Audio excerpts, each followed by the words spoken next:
안녕하세요. 친절한 알파의 타로 배우기. 오늘은 10번 운명의 수레바퀴 시작하겠습니다. 10은 십진법을 사용하는 문화권에서 완성의 수를 말합니다. 끝은 곧 시작이고 시작은 곧 끝이죠. 1 더하기 0은 1이라는 다시 원점으로 돌아간다는 뜻을 말하는데요. 이건 동양의 윤회사상과 굉장히 비슷합니다. 윤회사상은요, 돌고 도는 세상을 말합니다. 그리고 그 수레바퀴 위에 올려진 인간은 자신의 의지와 상관없이 자신이 지은 업, 카르마, 이거에 대한 결과를 받게 되죠.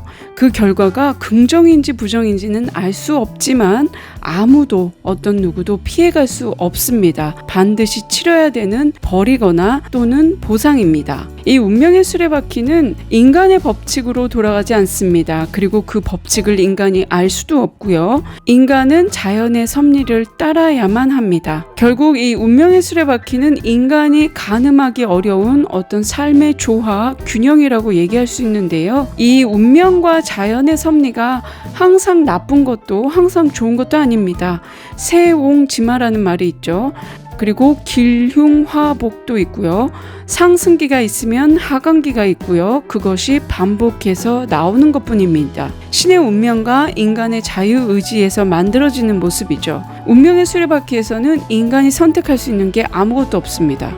인간의 자유의지로 선택하는 게 아니라 자신이 자유의지로 선택한 것에 대한 책임을 지는 일이죠. 자신이 벌려놓은 앞전의 일에 대한 대가를 치르는 것입니다.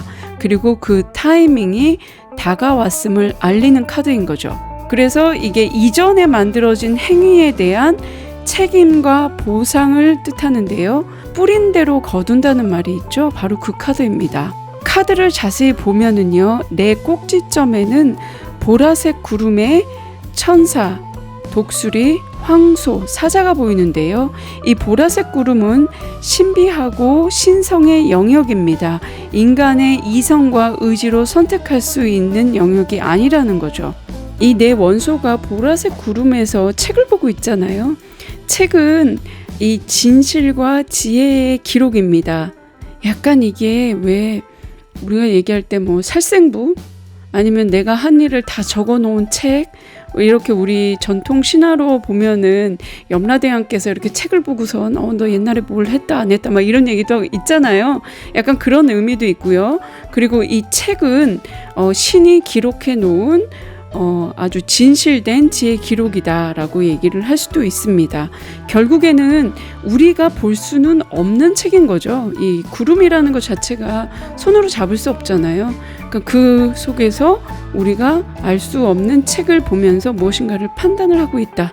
이런 생각이 좀 들죠. 이 네 가지는 신이 만든 운명에 따르는 것으로 사계절, 사복음소, 네 가지 원소 또는 네 가지 별자리를 뜻하는데요. 아주 간단하게 얘기하자면 왼쪽 위에 있는 이 천사는 공기를 뜻하고 이후에 배우게 될 칼 또는 검, 소드라고 표현하는 그 원소를 말하고요. 겨울을 나타냅니다. 그리고 그 옆에 있는 독수리는 물을 뜻하는데요. 타로에서는 컵으로 표현이 되죠. 가을을 뜻합니다. 그리고 왼쪽 하단에는 황소가 있는데요. 그거는 흙을 뜻하는데요. 이 타로에서는 펜타클을 얘기합니다. 그건 봄을 뜻하고요. 그리고 그 옆에는 사자가 보이죠? 사자는 불을 뜻합니다.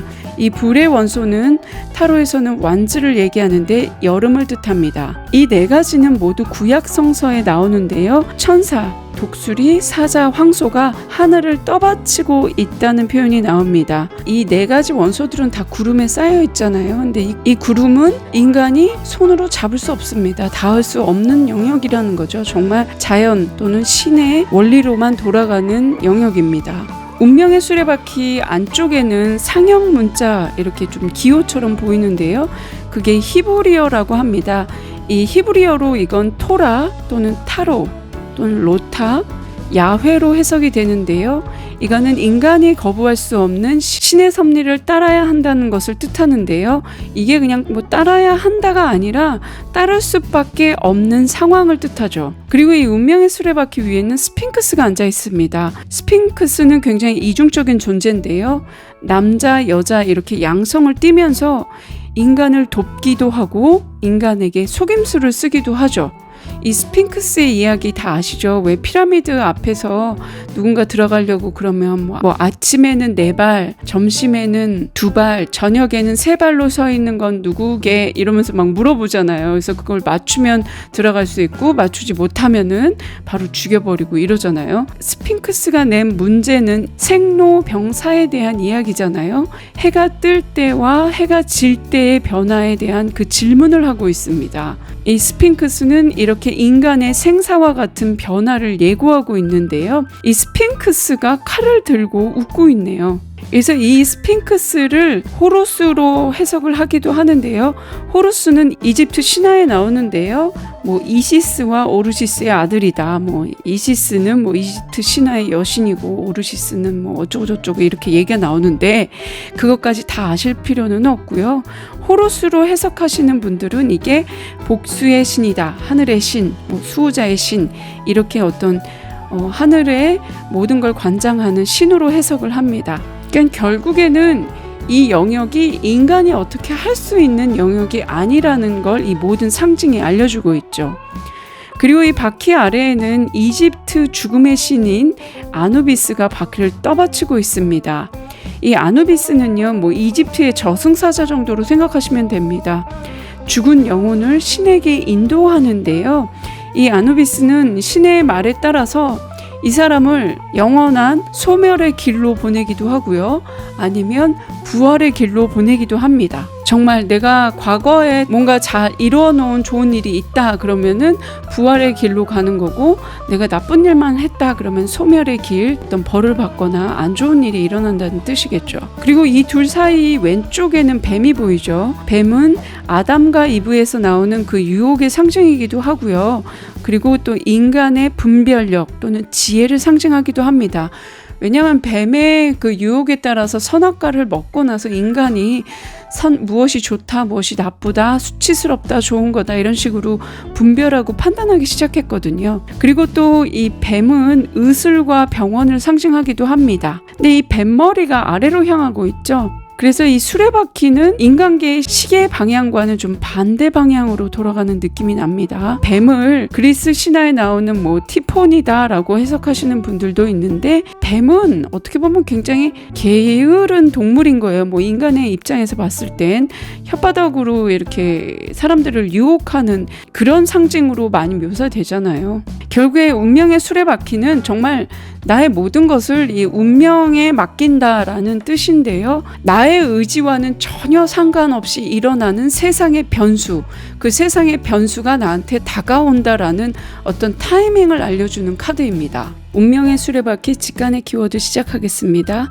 운명의 수레바퀴가 긍정도 아니고 부정도 아니고 이게 좀 해석이 다소 난해한 카드라서 앞뒤 맥락을 굉장히 잘 봐야 되거든요. 이 카드 자체가 중립의 카드입니다. 그렇기 때문에 이게 보편적인 어떤 직관의 키워드를 말하기도 조금 애매할 때가 있어요. 그래서 이거를 긍정이다 부정이다 라고 얘기하기보다는 전반적으로 이거에 대한 해석을 어떻게 하는지 그게 중요할 것 같은데요.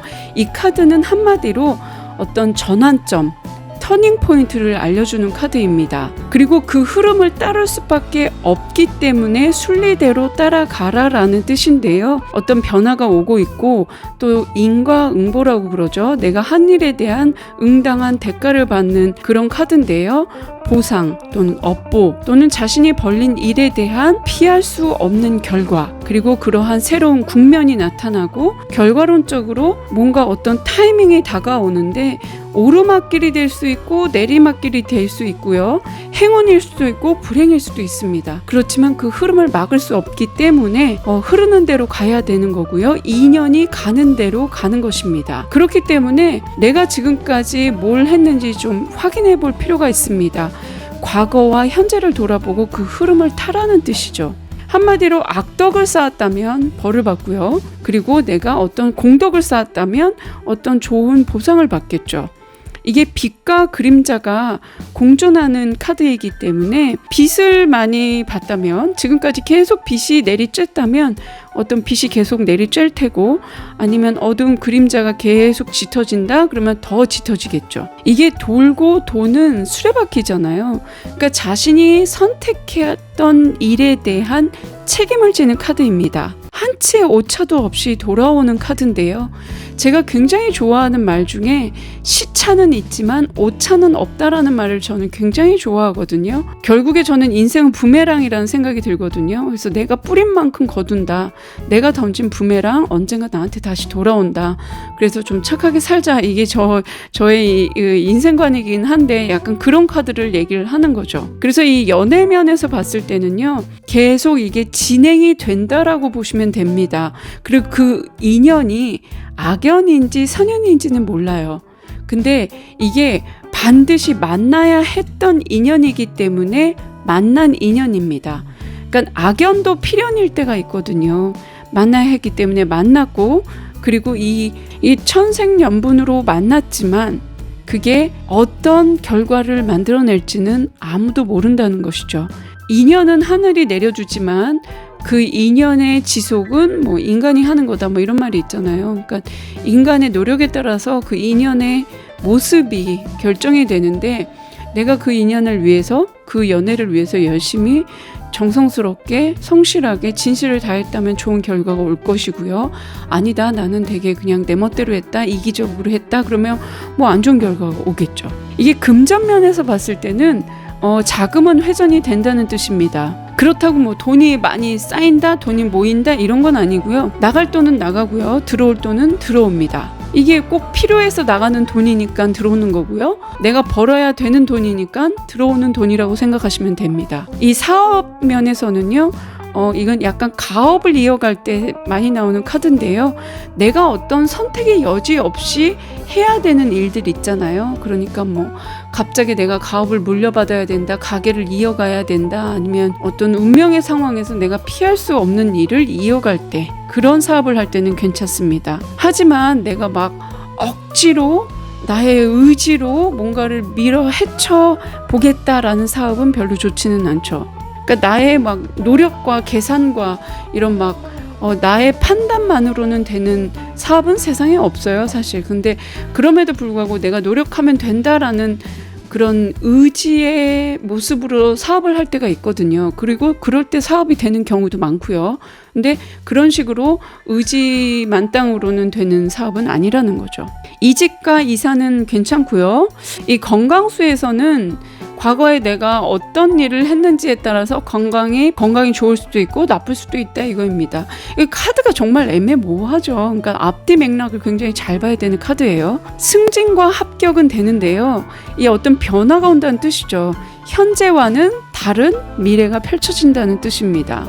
그래서 이 예상되는 직업으로는 뭐 장인, 3대째 내려오는 맛집, 그다음 또 온 집안이 똑같은 직업을 가질 때가 있잖아요. 엄마 아빠 덕으로 내가 또 어떤 직업을 연달아서 할 때 연예인 집안 이런 것도 약간 있고요. 가풍에 따라서 엄마 아빠가 다 사업을 해? 그럼 나도 뭐 사업을 해볼까? 그래서 사업을 시작한다. 뭐 이런 경우도 있죠. 정리하자면 이 운명의 카드는 정말 해석이 난해한 카드입니다. 그래서 앞뒤 맥락을 굉장히 잘 봐야 되고요. 굉장히 중립적인 카드입니다. 이게 10이라는 완전체의 카드잖아요. 그래서 이게 뭔가가 다 끝이 났단 말이에요. 한 바퀴 돌아서 끝이 났는데 그 뒤에 죽음을 맞이할 것인지 아니면 윤회라는 어떤 부활을 하는 것인지 그 타이밍이 왔다는 뜻이죠. 이게 어둠과 빛 그리고 선악이 공존하는 카드입니다. 그래서 맥락이 나쁘면 계속 나쁘게 진행이 될 테고 좋으면 좋게 흘러가는 거죠. 여러분, 과거는 바꿀 수는 없어요. 근데 과거라는 건 이미 벌어졌잖아요. 쏟아진 물과도 같거든요. 그래서 과거의 사실을 바꿀 수는 없습니다. 근데 과거를 어떻게 해석하느냐는 바뀔 수 있는 거죠. 그러니까 지금 내가 변화하는 환경에 과거 탓을 하지 말고 잘 적응을 해야 합니다. 그래서 이 다가오는 변화를 잘 감지하고 대응하고 대처하면은 어떤 일도 잘 해결해 나갈 수 있겠죠. 다음 시간에는 정의의 카드로 다시 만나 뵙겠습니다. 감사합니다.